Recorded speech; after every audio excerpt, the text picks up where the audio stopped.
Hi viewers. You are watching Millennium Academy Accounting Hub. In this video you will learn how to record deferred compensation expense, how to record deferred revenue. Let's start. Recording the deferred compensation expense $900.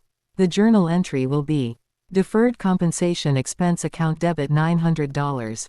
Deferred compensation expense increases expenses on the income statement.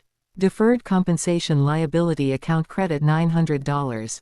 Deferred compensation liability increases the liability on the balance sheet, representing the obligation to pay in the future.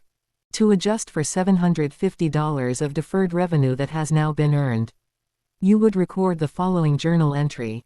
Deferred revenue account debit $750. Deferred revenue is a liability, representing cash received for services or goods not yet delivered or earned. Since $750 has now been earned, we reduce the liability by debiting it. Revenue account credit $750.